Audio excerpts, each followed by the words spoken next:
പത്തരമാറ്റിൻ്റെ ഒരു അടിപൊളി എപ്പിസോഡിലേക്ക് എല്ലാവർക്കും സ്വാഗതം. അങ്ങനെ നമ്മളെ പ്രേക്ഷകർ കാണാൻ വേണ്ടി കാത്തിരുന്ന ഒരു അടിപൊളി എപ്പിസോഡുകളാണ് കേട്ടോ ഇപ്പോൾ ഇനി വരാൻ പോകുന്നതൊക്കെ. അങ്ങനെ നമ്മൾ ആദർശാണെങ്കിലും മാളവികയുടെ ഹസ്ബൻഡിനെ വിളിച്ചു വരുത്തിയിട്ട് മാളവികയാണെങ്കിൽ തിരിച്ച് UK-യിലേക്കൊക്കെ ഹസ്ബൻഡിൻ്റെ കൂടെ പറഞ്ഞയക്കുകയൊക്കെ ചെയ്യുന്നുണ്ട് കേട്ടോ. അപ്പോൾ അതിനുശേഷം നമ്മൾ ആദർശാണെങ്കിൽ തിരിച്ചു വീട്ടിലേക്ക് പോകുന്ന വഴിക്ക് നമ്മൾ ആദർശിൻ്റെ വണ്ടിയുടെ ഫ്രണ്ടിൽ കുറുക്കെ ഒരു വണ്ടിയൊക്കെ വന്ന് നിൽക്കുന്നുണ്ട്. അങ്ങനെ ആദർശ് ആരാന്ന് നോക്കാൻ വേണ്ടി ഇറങ്ങുന്നുണ്ട്. ഇറങ്ങുന്ന സമയത്ത് അത് വേറെ ആരുമല്ല നമ്മളെ നാഗേന്ദ്രനായിരുന്നു. അപ്പോഴത്തേക്ക് അയാളെ കണ്ടപ്പോഴേ നമ്മളെ ആദർശിന് മനസ്സിലാവുന്നുണ്ട്.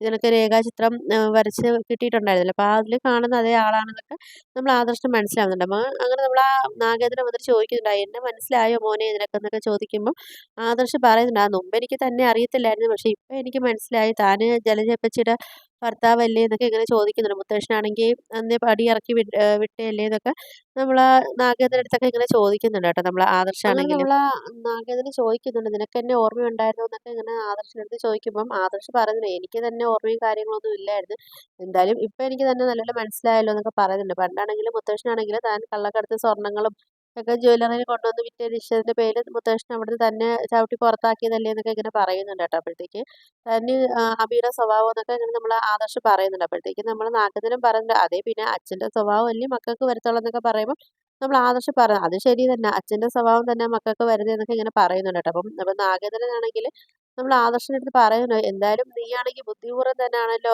ജ്വല്ലറിയിൽ മാളവികയെ കയറ്റിയതെന്നൊക്കെ പറയുന്നുണ്ട് കേട്ടോ. അപ്പം നിങ്ങൾക്കൊരു സ്പൈ വർക്ക് ചെയ്യാൻ വേണ്ടി എത്ര ബുദ്ധിപൂർവ്വമാണ് നിങ്ങൾ ആ ഒരു കളി കളിച്ചതെന്നൊക്കെ നമ്മൾ ആദർശിൻ്റെ അടുത്ത് ചോദിക്കുന്നുണ്ട് കേട്ടോ. നാഗേന്ദ്രൻ പറയുന്നുണ്ട്, എന്തായാലും ഈ ഒരു കാര്യം ഞാൻ കുറച്ച് അറിയാൻ വൈകിപ്പോയി, പക്ഷെ നേരത്തെ അറിഞ്ഞിരുന്നെങ്കിൽ മാളവികയുടെ കാര്യത്തിൽ ഞാൻ അവിടെ കമ്പനി വെച്ച് തന്നെ അവളുടെ കാര്യത്തിൽ ഞാൻ തീരുമാനമാക്കിയേനെന്ന് പറയുന്നത്. അപ്പം അവൾക്ക് എന്തായാലും കുറച്ച് ആയുസ്സും കൂടെ ബാക്കിയുണ്ടെന്നൊക്കെ ഇങ്ങനെ പറയുന്നുണ്ട് കേട്ടോ. അപ്പം അതുകൊണ്ട് നീ അറിയാനുള്ള കാര്യങ്ങളെല്ലാം അറിഞ്ഞു, അത് കണക്ക് നിന്റെ ഭാര്യയെ കൊണ്ടാണെങ്കിൽ നീ ഡിസൈനൊക്കെ വരച്ചിട്ട് മാളവികയ്ക്ക് അയച്ചു കൊടുക്കുകയൊക്കെ ചെയ്തു, അതുകൊണ്ട് പിന്നെ എങ്ങനെ ഞങ്ങൾ ജയിക്കുന്നതെന്നൊക്കെ നമ്മൾ നാഗേന്ദ്രൻ പറയുന്നുണ്ട്. അപ്പം നമ്മൾ ആദർശ് പറയുന്നുണ്ട്, അതേടാ താനാണെങ്കിൽ എന്നെ ചതിച്ചിട്ടല്ലേ ബോംബെയിൽ വെച്ചിട്ട് ആ ഒരു ഡീല് താൻ കരസ്ഥമാക്കിയെന്നൊക്കെ പറയുമ്പോഴത്തേക്ക് നമ്മൾ നാഗേന്ദ്രൻ പറയുന്നുണ്ട്, അതെ നിന്നെ ചതിച്ചിട്ട് തന്നെ ഞാൻ ആ ഡീല് സ്വന്തമാക്കിയെന്നൊക്കെ പറയുന്നുണ്ട്, പക്ഷെ ഞാൻ നിന്നെ ഒരു വട്ടമേ ഞാൻ നിന്നെ ചതിച്ചിട്ടുള്ളൂ, പക്ഷെ നീ അങ്ങനല്ല, നീ മാളവികയെ മുൻനിർത്തിക്കൊണ്ട് 2 വട്ടമാണ് നീ എന്നെ ചതിച്ചതെന്നൊക്കെ പറയുന്നുണ്ട്. അപ്പം നമ്മൾ ആദർശ് പറയുന്നുണ്ട്, പക്ഷേ ഞാൻ മുമ്പ് ഇങ്ങനൊന്നും എൻ്റെ സ്വഭാവം ഇങ്ങനൊന്നുമല്ല, പക്ഷേ എൻ്റെ മുത്തശ്ശനാണ് പഠിപ്പിച്ചത്, ബിസിനസ്സിൽ നമ്മൾക്ക് എങ്ങനെയാണ് നമ്മളെ കൂടെ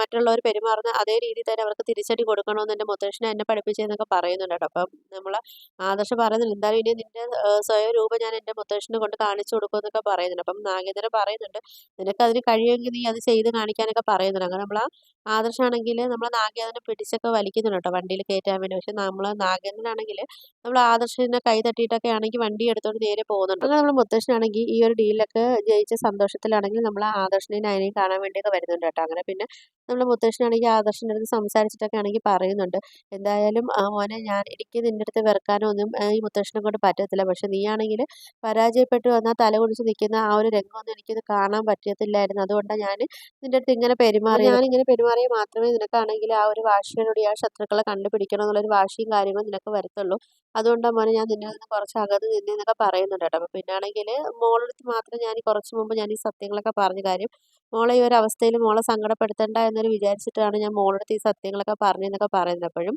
അതിൻ്റെ മോൾക്കാണെങ്കിൽ നിൻ്റെ അടുത്ത് അറിയിക്കാത്തതിന് വിഷമങ്ങളും കാര്യങ്ങളൊക്കെ ഉണ്ടായിരുന്നു, പക്ഷെ ഞാൻ അതിൻ്റെ മോളത്ത് പറഞ്ഞത് ആദർശിൻ്റെ അടുത്ത് ഇപ്പോഴൊരു കാര്യങ്ങളും സത്യങ്ങളൊന്നും പറയരുതെന്ന് ഞാൻ അതിൻ്റെ മോളത്ത് പറഞ്ഞതെന്നൊക്കെ പറയുന്നത്. എന്തായാലും മുത്തശ്ശനാണെങ്കിൽ ഒരുപാട് സന്തോഷമായി മോനെ, നീ ആണെങ്കിൽ ആ ഒരു പഴയ ഒരു വാശിയും വീറോടെ തന്നെ ആ ബിസിനസ്സിലെല്ലാം നീ തിരിച്ച് വിജയിച്ച് വന്നെന്നൊക്കെ പറയുന്നുണ്ട്. അപ്പം ഇനി എല്ലാ അകമ്പടിയോട് കൂടി തന്നെ നീ ആണെങ്കിൽ നമ്മൾ പിന്നെ മൂർത്തിസ് ജ്വല്ലറിയിൽ മാനേജറായിട്ട് നീ കയറണമെന്നൊക്കെ പറയുന്നുണ്ട്. അപ്പോൾ എന്തായാലും ഇനിയിപ്പോൾ ഒരു പിന്നെ പൂജയും കാര്യങ്ങളൊക്കെ നമ്മളെ വീട്ടിലുണ്ട്, അപ്പം അത് കഴിഞ്ഞിട്ടാണെങ്കിൽ ഒരു പൂജയും കൂടെ വെച്ചിട്ട് തന്നെ എല്ലാ ഇതോടുകൂടി നമുക്ക് മോനിക്ക് മാനേജറായിട്ട് കയറാമെന്നൊക്കെ ഇങ്ങനെ നമ്മൾ മുത്തശ്ശൻ പറയുന്നുണ്ട് കേട്ടോ. അപ്പം നമ്മൾ ആദർശ് പറയുന്നുണ്ട്, ആ നാഗേന്ദ്രനെ വെറുതെ വിടാൻ പറ്റത്തില്ല മുത്തശ്ശ, അയാളെ കാണാൻ വേണ്ടി നമ്മളെ വീട്ടിൽ നിന്ന് തന്നെ ആൾക്കാർ പോകുന്നുണ്ടെന്നൊക്കെ ഇങ്ങനെ പറയുന്നുണ്ട്, അതെല്ലാം നമുക്ക് കണ്ടുപിടിക്കണം എന്നൊക്കെ പറയുന്നുണ്ട് കേട്ടോ. അങ്ങനെ നമ്മൾ മുത്തശ്ശനാണെങ്കിൽ പിന്നെ അവിടെ നിന്നൊക്കെ നേരെ നാഗേന്ദ്രൻ്റെ വീട്ടിലോട്ടൊക്കെ പോകുന്നുണ്ട് കേട്ടോ. അപ്പം നമ്മൾ നാഗേന്ദ്രൻ വന്ന് ഡോറൊക്കെ തുറക്കുന്നുണ്ട്, നമ്മൾ മുത്തശ്ശൻ ബെല്ലടിക്കുമ്പോഴത്തേക്ക്. അപ്പം മുത്തശ്ശനാണെന്നറിയാതെ നമ്മൾ നമ്മളെ നാഗേന്ദ്രൻ വന്ന് ഡോർ തുറക്കുന്ന സമയത്ത് നമ്മളെ മുത്തശ്ശനെ കണ്ടിട്ടാണെങ്കിൽ ആകെ ഷോക്കായൊക്കെ നിൽക്കുന്നുണ്ട് നമ്മുടെ നാഗേന്ദ്രൻ. നമ്മുടെ മുത്തശ്ശനാണെങ്കിൽ നാഗേന്ദ്രൻ്റെ അടുത്ത് ചോദിക്കുന്നുണ്ട്, നീ എന്താ വിചാരിച്ചത്? നീ ഇങ്ങനെ ഒളിച്ച് നിന്ന് ഓരോ കാര്യങ്ങൾ ചെയ്ത് കഴിഞ്ഞാൽ ഞങ്ങളാരും നിന്നെ കണ്ടെത്തത്തില്ലെന്ന് നീ വിചാരിച്ചോ എന്നൊക്കെ ചോദിക്കുന്നുണ്ട്. നീ എന്താ വിചാരിച്ചത്? ഞാനും ആദർശമൊക്കെ ആണെങ്കിൽ തെറ്റിപ്പിരിഞ്ഞെന്നാണ് നീ വിചാരിച്ചതെന്നൊക്കെ ചോദിക്കുന്നുണ്ട്. ഇത് ഞങ്ങൾ വെറും ഒരു നാടകങ്ങൾ മാത്രമാണെന്നൊക്കെ നമ്മളെ മുത്തശ്ശൻ പറയുന്നുണ്ട് കേട്ടോ. അപ്പം നമ്മളെ മുത്തശ്ശൻ പറയുന്നുണ്ട്, നീ എന്താ വിചാരിച്ചത്?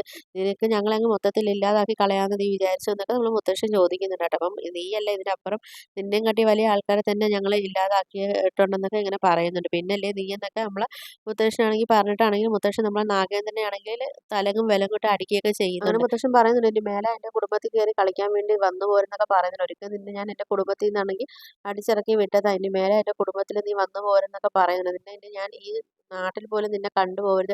നിന്നെ ഞാൻ നാട് കടത്തുന്ന രീതിയിലുള്ള കാര്യങ്ങളൊക്കെ ഞാൻ ഇനി ചെയ്യുമെന്നൊക്കെ പറയുന്നുണ്ട്. എന്നിട്ട് മുത്തശ്ശൻ പറയുന്നുണ്ട്, എന്നിട്ടും നല്ല നാഗേന്ദ്രൻ നല്ല അടിയൊക്കെ വെച്ച് കൊടുക്കുന്നുണ്ട്. കൊടുത്തിട്ട് പിന്നെ മുത്തശ്ശൻ പറയുന്നുണ്ട്, എന്തായാലും എൻ്റെ വീട്ടിൽ എൻ്റെ ചോറും ഉണ്ട്, നിന്നെ സഹായിക്കാവുന്ന ആൾക്കാരൊക്കെ ആരാന്നൊക്കെ എനിക്ക് മനസ്സിലായിട്ടുണ്ടെന്നൊക്കെ പറയുന്നുണ്ട്. അപ്പം എന്തായാലും അവരെ നിന്റെ തൊട്ട് പിറകെ തന്നെ ഞാൻ ഇങ്ങോട്ട് പറഞ്ഞയക്കാന്നൊക്കെ പറയുന്നുണ്ട്. നമ്മുടെ മുത്തശ്ശനാണെങ്കിൽ നമ്മളെ നാഗേന്ദ്രനെ കുറെ ഭീഷണിപ്പെടുത്തിയിട്ടൊക്കെ നമ്മളെ മുത്തശ്ശൻ പോകുന്നുണ്ട് കേട്ടോ. ആ സമയത്താണെങ്കിൽ നമ്മളെ നാഗേന്ദ്രൻ ചിന്തിക്കുന്നുണ്ട്, ഇനിയിപ്പം എൻ്റെ മോളും എൻ്റെ അടുത്ത് വന്ന കാര്യങ്ങളും അതുപോലെ തന്നെ അഭിയും ഞാനുമായിട്ട് വീണ്ടും ഒന്നിച്ച കാര്യങ്ങളെല്ലാം ഇനിയിപ്പം മുത്തശ്ശൻ അറിഞ്ഞു കാണുമോ എന്നൊക്കെ ഇങ്ങനെയുള്ള ചിന്തയൊക്കെ ഉണ്ട് കേട്ടോ. അപ്പോഴത്തേക്കും നമ്മൾ നാഗേന്ദ്രൻ ചിന്തിക്കുന്നുണ്ട്, അങ്ങനെ എല്ലാ കാര്യങ്ങളൊക്കെ അവർ അറിഞ്ഞു കഴിഞ്ഞാൽ ഞാൻ വിചാരിച്ച ഒരു കാര്യങ്ങൾ നടത്തിയെടുക്കാൻ പറ്റത്തില്ലല്ലോ എന്നൊക്കെയുള്ള ഒരു ചിന്തയിലും ഒരു വിഷമത്തിലൊക്കെ നമ്മൾ നാഗേന്ദ്രൻ നിൽക്കുന്നുണ്ട് കേട്ടോ. അപ്പോൾ ഇതൊക്കെയാണ് എപ്പിസോഡായിട്ടൊക്കെ കാണിക്കുന്നത്. അപ്പോൾ വീഡിയോസൊക്കെ ഇഷ്ടപ്പെട്ടാൽ ഒന്ന് ലൈക്ക് ചെയ്ത് ഷെയർ ചെയ്ത് സബ്സ്ക്രൈബ് ചെയ്ത് കൊള്ള ബെല്ലൈക്കൻ എനേബിൾ ചെയ്ത് ഒന്ന് ഹൈപ്പ് ചെയ്ത് ഒന്ന് സപ്പോർട്ട് ചെയ്യണേ.